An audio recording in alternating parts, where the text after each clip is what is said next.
It's been more than 24 hours, and guess what?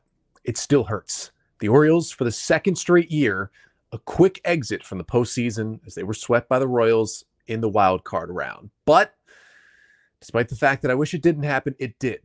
And the Orioles now have to move forward, start thinking about what goes on this offseason in Baltimore. I'll bring up the three biggest questions facing the O's this offseason coming up on this episode of the Locked On Orioles podcast.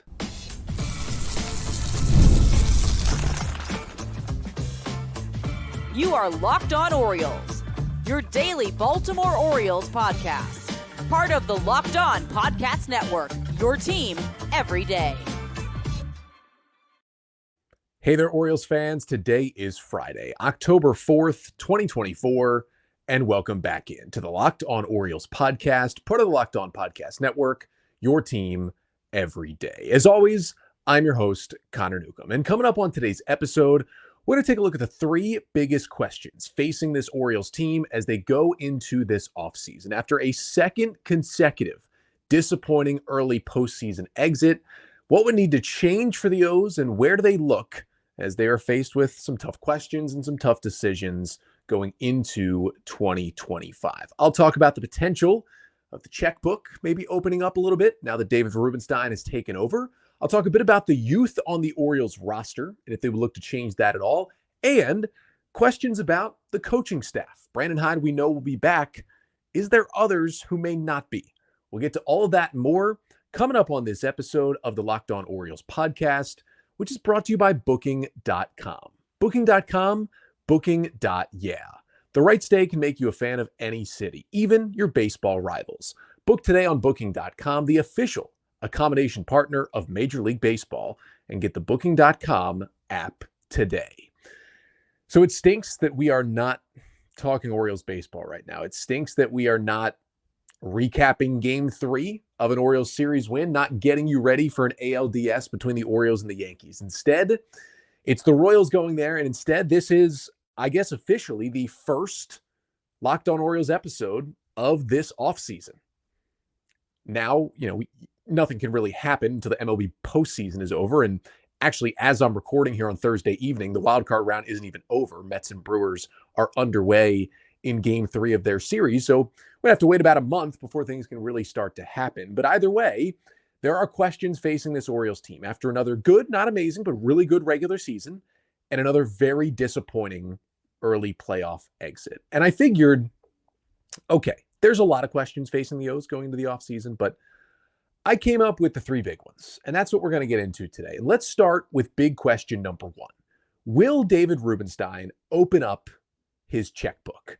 Now, as you know, Rubenstein, it was reported last winter that he was going to buy the Orioles. The process went a little slower than we would have liked, but he became the control person and then became the majority owner and now owns basically all of the Orioles as that final sale of the rest of the stake owned by the Angelos family was completed during the season. So Rubenstein and his group are now in charge, and that should mean more money being spent on this baseball team. I think it's something we had assumed since Rubenstein and his group took over. They're just worth a lot more money than the Angeloses, and everything that Rubenstein has said, everything he has done indicates that the Orioles payroll is going to go from bottom 10 to maybe closer to top 10, at least top half of Major League Baseball in the next couple of years, and hopefully even in 2025, because Rubenstein has spoken about it a lot. He was actually at an Impact Maryland event earlier this week and said, quote, "We're in the business to win baseball games, and quote, we probably have to spend some money." Now, he didn't go into any kind of committing to specific players or details, and that's not something he's going to do, especially in a setting like that. But everything he said is pointed to, hey, the checkbook's going to open. And I generally don't take anything Mike Elias says at face value, but he has continued to point to the fact that he thinks that the purse strings are going to be a little looser on him than they have been in the past. And that is all good and well, but you got to put your money where your mouth is. This will be the first test for Rubenstein. Again, he didn't fully take over till around opening day, so he didn't really have a chance last offseason to flex his financial muscle. The points that he did, the Orioles were able to spend a little bit more. They were able to take on the contracts of guys like Zach Eflin and Sir Anthony Dominguez and Gregory Soto, guys who, were owed a little bit of money, and guys that, especially like Eflin, who's going to be owed $18 million next year as he will be back under contract for one more season with the Orioles. I don't think that's someone that John Angelos allows the Orioles to go get. But $18 million for a year is nothing for a starting pitcher in Eflin, who was that good down the stretch and hopefully will be that good next season. But the next step becomes, okay, what are you going to do with that money? And it starts with the Orioles' two big impending free agents. Corbin Burnes is the first one. They get him in that deal with the Brewers last offseason. He becomes everything and more that the Orioles could have wanted. Awesome in his playoff start, but he's going to command a lot of money. More than likely, he is starting pitcher number one who is out there on the free agent market this year. It is his first time hitting free agency. He's a Cy Young winner. He's been one of the best pitchers in baseball for the last 4 or 5 years. And I would think the absolute low end of what Burnes is going to at least start to look for is like a 6-year, $200 million deal. And who knows what exactly Corbin Burnes is going to get on the open market.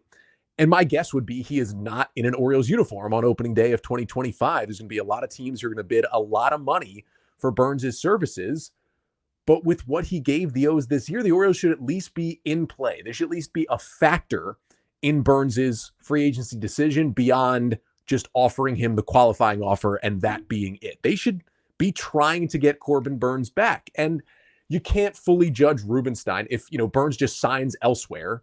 You can't just say, okay, that's it. Rubenstein failed. At the very least, if he did put in an effort, because there's 29 other teams who are willing to spend a lot of money on starting pitching, and sometimes that will backfire. But you got to put in the effort. And then there is Anthony Santander. I mean, I am kind of at a loss for what a contract for Santander will look like. Obviously, a great walk year, 44 home runs, third most in baseball, carried this Orioles lineup at times this year. Quietly one of the best switch hitters in the major leagues right now, can still play a solid right field. This is a guy with a lot of production left in that bat, I think. But he also is a corner outfielder who's eventually going to move to more of a first base DH down the line. His defense, there's questions there because of that. Will his body break down? He's been healthy the last couple of years, but early in his career, he was very injury prone. As he gets older, will that come back? There's a lot of questions for Santander.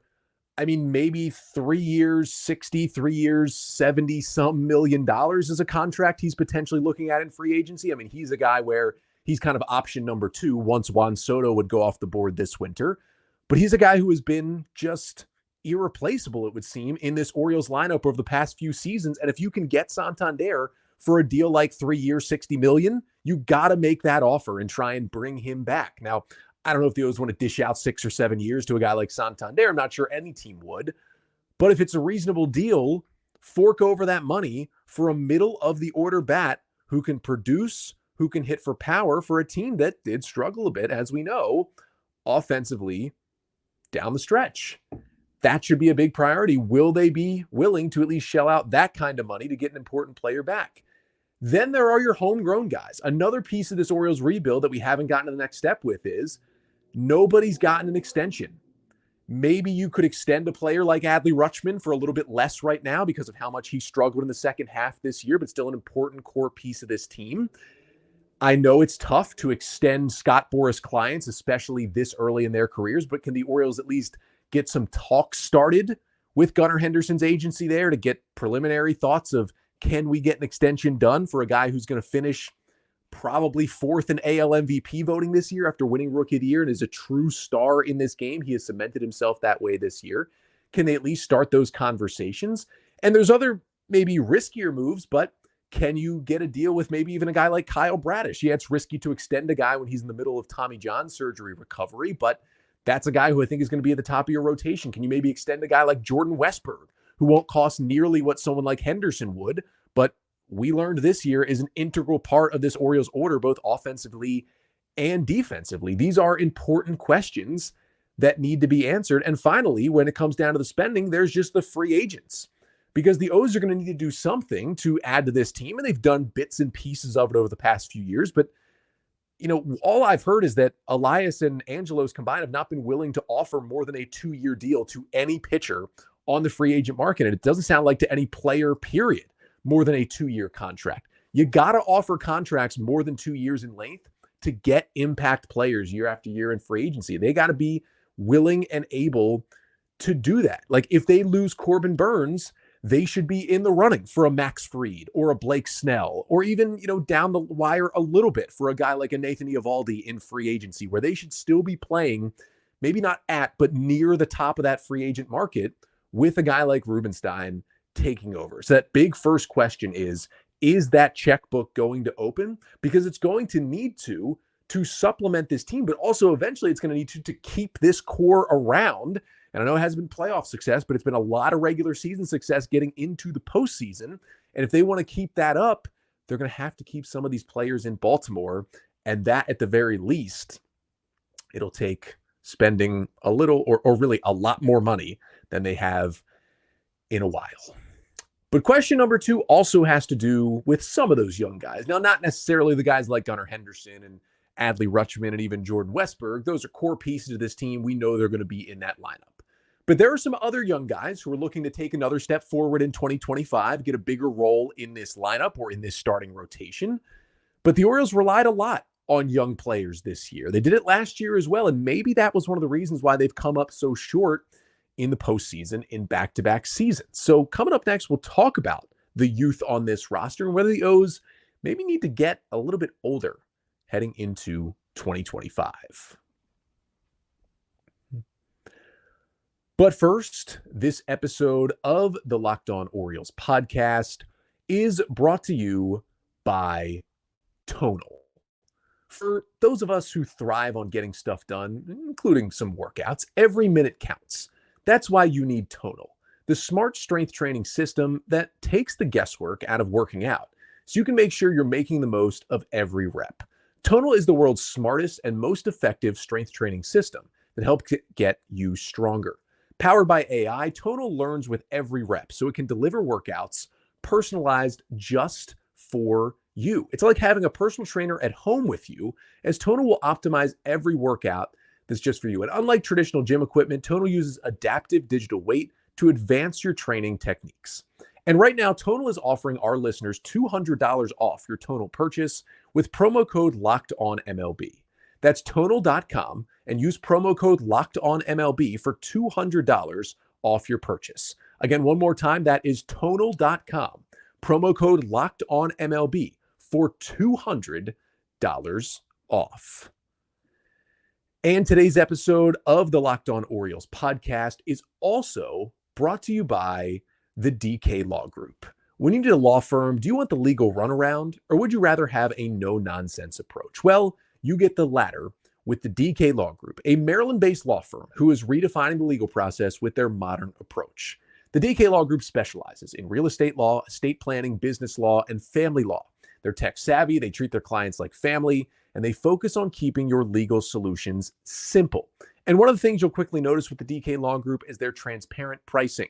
They believe in clarity in cost and that no one should be left in limbo. So contact the DK Law Group today at dklawmd.com.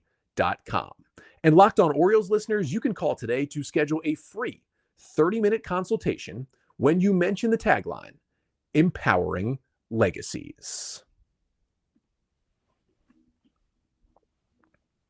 So for the Orioles, question number 1 heading into this offseason is, will David Rubenstein, in his first offseason as O's owner with all this new money in the franchise, will he open up the checkbook?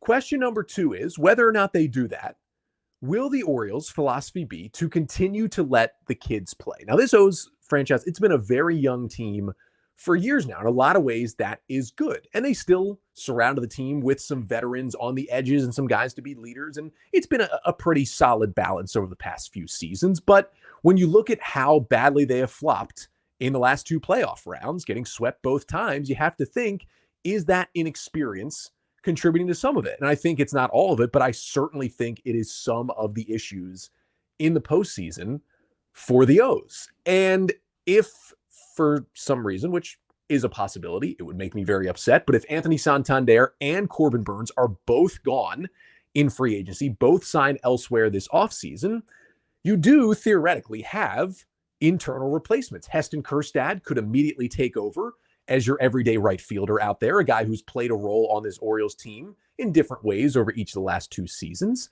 And then you look at the back end of your rotation, and even without a Corbin Burnes, you move everybody up, right? You have Grayson Rodriguez back and healthy. You have Zach Eflin. You still have Dean Kramer. You have Albert Suarez.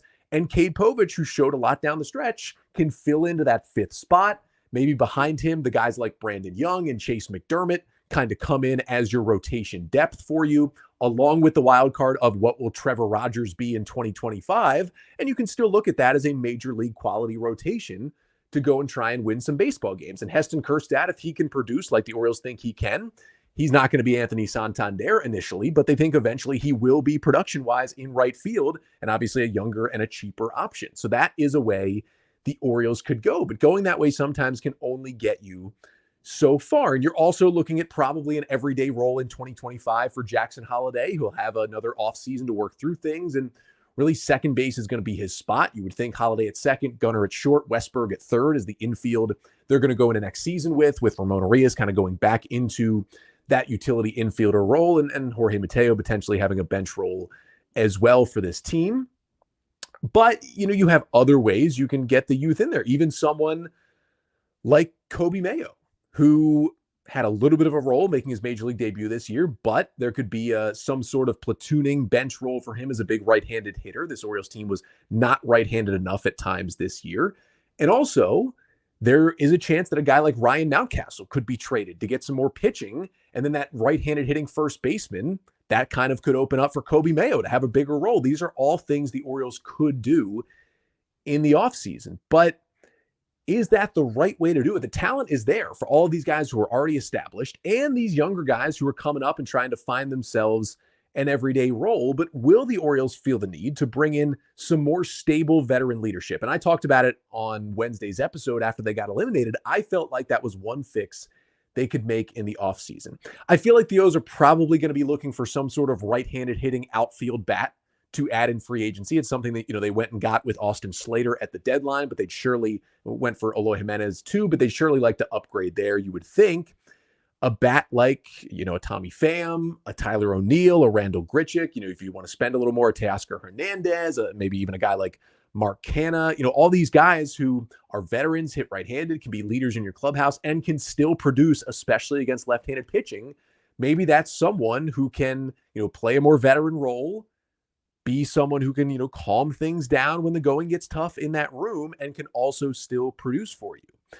And maybe if you're looking at a starting pitcher, I think if the Orioles do lose Corbin Burnes, I would pretty much guarantee they will sign at least one starting pitcher to a free agent contract if they don't bring back Burnes. But the question is, will they go the way of the past? Will they go with the Kyle Gibsons, the Jordan Lyles, upgrading that a little bit, getting a 4 or 5 guy, a veteran, to be at the end of the rotation? And that has its merits, certainly.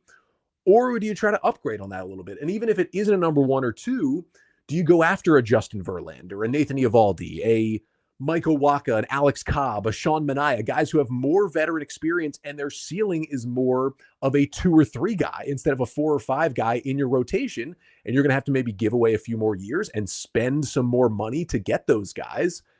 But will the O's be willing to go that way? Because again, they feel confident, as they should, in their player development apparatus. And they feel confident that if they do have to just completely replace Anthony Santander with Heston Kjerstad in 2025, that they can still win ball games. And I see that point of view, but it is really hard to ask Kjerstad to just step in and produce like Santander did. It's not anything close to a given that would happen if you hand the reins over to Heston for the first time. And although Povich showed his flashes, there is no guarantee in the world that Povich is ready to be one of your starting pitchers from opening day on and make 30 starts for the Orioles next year. You just can't bank on that. You can't bank on your starting pitching depth just being Trevor Rogers, Chase McDermott, and Brandon Young. You're going to need some more adults in that room, I think. And that's going to be something the O's are going to be tested with because, yeah, you can go get, your Kyle Gibson type and say, well, we signed this guy who's going to be a 5 starter. He's going to eat innings. He's going to be a leader in the clubhouse. That's what Gibson was, and he was great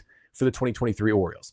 But it's time to step it up from there, I think, especially with what has happened. And of course, the pitching was not the issue for the Orioles down the stretch, and especially not in the 2-game series against the Royals. But you still know this Orioles team will need starting pitching next year, especially if Corbin Burnes is not back in Baltimore. And also, when you look at the bullpen, do you go after more of a a stable reliever type? Do you sign a Carlos Estevez or a Jimmy Garcia or a Tanner Scott to come back, or a Jeff Hoffman? That was something they tried with Craig Kimbrell that didn't end up working, but a guy who can be an adult in that room who has been through the big spots. These are all things they need to work through. And it's something I think they'll need to do, to just get a few more veterans in that room than they had this year to kind of calm things down when it gets tough, and still be players who can also consistently produce for you on the field. But that's all fine and good. You want to add to this team. You want to use the veterans. You want to use Rubenstein's money. That's all great. But I know there's a lot of Orioles fans who are even more concerned with something deeper in the organization. Is there an issue with philosophy? Is there an issue with the coaching staffs from the top down? Basically, will any heads roll this offseason? That's the final big question I want to try to answer coming up next to finish off the pod.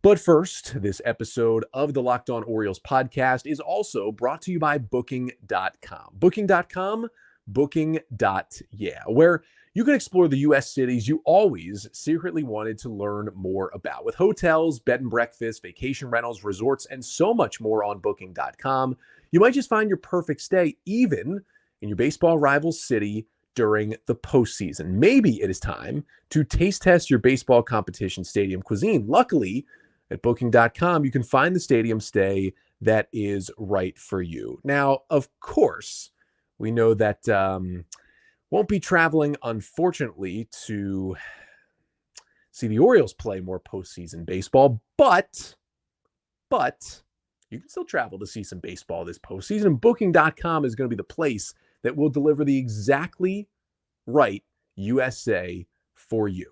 And that right stay, it can make you a fan of any U.S. city, even your baseball rivals. And you can find it at Booking.com. Booking.yeah.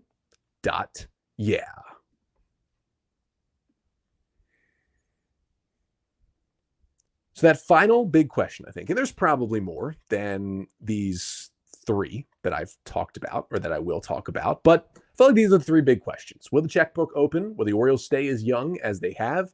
And number three, and this is one that a lot of O's fans want to hear about, will any heads roll? Will coaches, staff, front office, whatever it be, will people be changed out, lose their jobs, anything like that this offseason? Now, Mike Elias did confirm one thing on Thursday, and much to the chagrin of a certain subset of fans, Brandon Hyde, obviously, is coming back. He will be the Orioles manager in 2025. Now, Elias didn't confirm that any more of the coaching staff will be back, but kind of didn't feel like the time and place to go through all of that one day after the season ended. But if you've been paying attention at all, Elias said what we all knew. Brandon Hyde has done plenty and more to continue to be the manager of this Orioles team. And listen, I'm not saying they're not going to change anything on this major league coaching staff. They certainly could make some adjustments. I mean, heck, they won 101 games last year, and they changed out their pitching coach in between 2023 and 2024. But if they do make a change, this is where I want to get across, like, what is going on, not just with the Orioles, not just with the Orioles specific staff, but what is going on in 90% of major league clubhouses across the league. If managers are being fired, if hitting coaches, pitching coaches are being fired, if different staff is being shuffled around, it is less about what it was in the 80s, 90s, and early 2000s, where you say, oh, this guy's plan is not working as a hitting coach. We're bringing in this new hitting coach who's going to have a completely different plan. That is not how baseball operates anymore. How baseball operates now is when you bring in a GM and a front office team, they set kind of the wide approach of an entire organization. And then they hire people who are going to match and be able to teach that approach and those philosophies, whether it's hitting, pitching, professionalism, whatever it may be.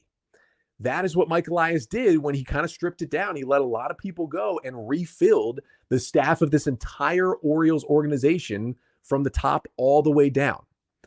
So, for example, the Orioles last year, they had Chris Holt for a while as their director of pitching. They promoted him to major league pitching coach for a couple years. And after last year, they basically gave him back his old title. They stripped him as major league pitching coach. They made him basically the director of the minor league pitching program. So he was still in the organization. The Orioles still felt he was helping out the Baltimore Orioles as a whole, and I certainly think he was. But there seemed to be some issues with just how he fit into the major league clubhouse and also how he was getting the message across to the major league pitchers specifically, and maybe was doing a better job previously in his minor league role. So the Orioles, they didn't really fire him. They just reassigned him in the organization. They went out, they found somebody who aligns with their goals and their missions, someone in Drew French who had worked in the Astros organization when Elias and Sig Mejdal and others were over there in Houston. And they bring in Drew French. And I got to tell you, they promote Mitch Plasmeyer as well. That pitching coaching staff did a phenomenal job with this Orioles team, especially when at multiple points this year, you had an entire 5-man starting rotation sitting on the injured list. And you think about how well the Orioles threw the baseball. Drew French came in and did a fantastic job. But they changed pitching coaches, but they really didn't change a lot of philosophies. They got a little bit younger. They maybe got a guy who gets the message across a little bit differently. But a lot of the philosophy stayed, probably 90+% the same.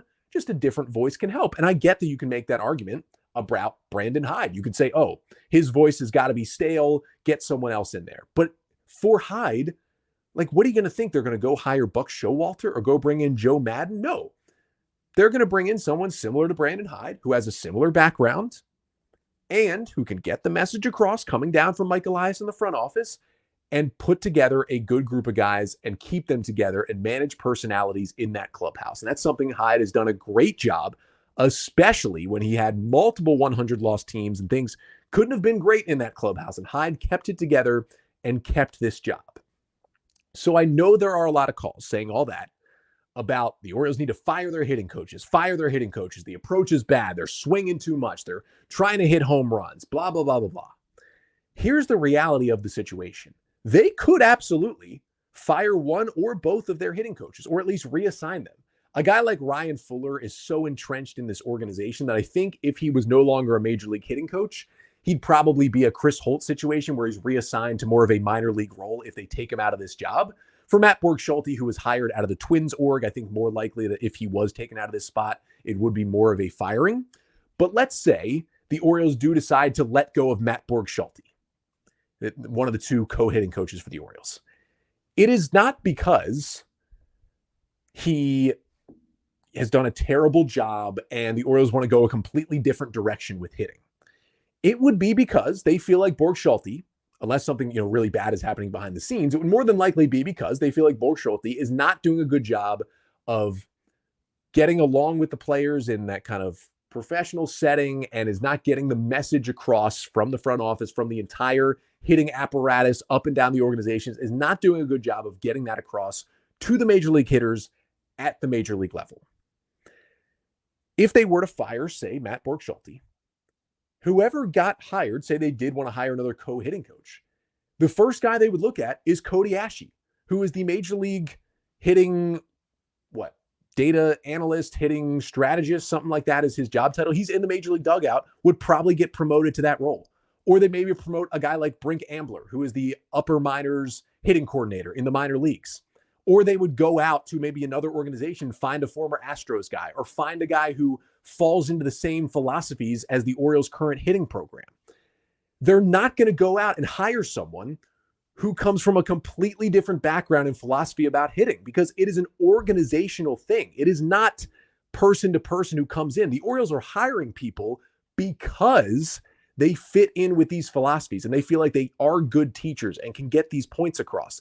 They're not hiring guys to come in and do something completely different themselves. It is top down, goes all the way through the organization, from Mike Elias all the way down to the Dominican Summer League. Similar things are taught, and if they're not completely the same, they're taught in similar ways with similar technology and similar philosophies across the board. That's the whole point here. If you're calling for a hitting coach's head, that's fine. I get it. You're frustrated in this offense, but they're going to bring in someone else who's teaching the same things.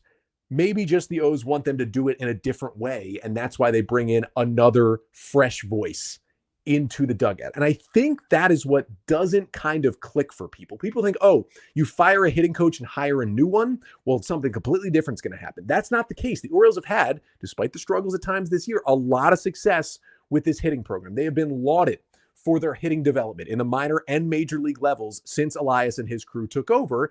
And that kind of stuff is going to continue. That's not to say they won't make any changes to the approach. Maybe they'll try to cut down on some strikeouts heading into next year. Maybe they'll try something different that can help in those situations with runners in scoring position. Those are all things. Elias talked about it in his press conference on Thursday, saying, you have to evaluate everything. And if you have to make changes, you do have to make changes. That's totally going to be the case, but they're not going to hire a new hitting coach and overhaul everything. It's not the reality of not just the Orioles, but how all of Major League Baseball, well, not all of them, the Rockies and other teams like that, the White Sox exists, but mostly the teams that have any success are staying the course with what they know works.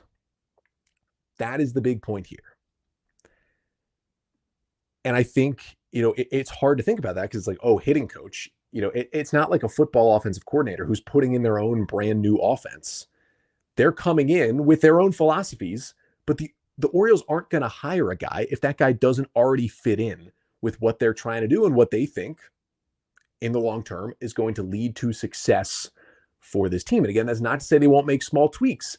And I think roster personnel at the major league level, changes there could help as well. Like maybe adding one or two more contact-oriented hitters just to balance out the lineup a little bit. Ryan O'Hearn is certainly one. Adley Rutschman, when he's going, is one. But maybe a cheaper veteran like a Justin Turner type who puts the ball in play a little bit more and doesn't strike out as much and has been around the block with a lot of winning teams. Maybe that's a guy who could be on the cheap and kind of help this lineup and get a good chunk of at-bats in 2025. That's just something I think could help.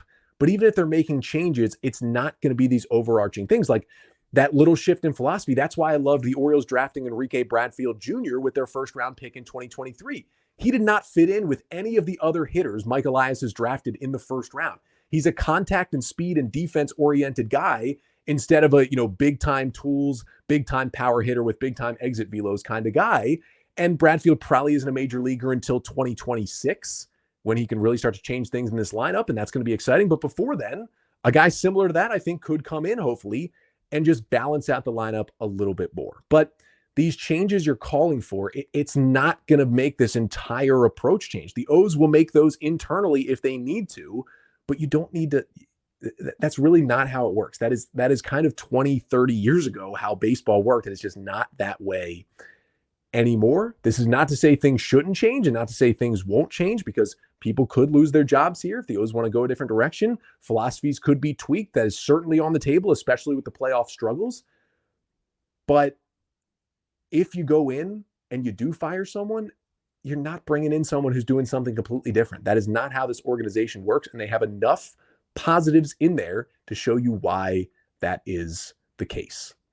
But those are those three big things, three big questions, I think, that are kind of top of the mind for this Orioles offseason, and we will see how it plays out and have it all covered here on the podcast throughout the offseason. That'll do it for today. That'll do it for this week here at Locked On Orioles. We will be back on Monday talking even more Orioles offseason, maybe get you primed for it and probably begin these player season reviews. We will go player by player on the Orioles roster over the next few weeks, review their 2024 seasons, talk about what went right, what went wrong, and what their future looks like for the O's, and especially what they need to work on heading into 2025. Maybe we'll get that kick-started when I return on Monday. But until then, I'm Connor Newcomb, and this has been the Locked On Orioles podcast, part of the Locked On Podcast Network. Your team every day.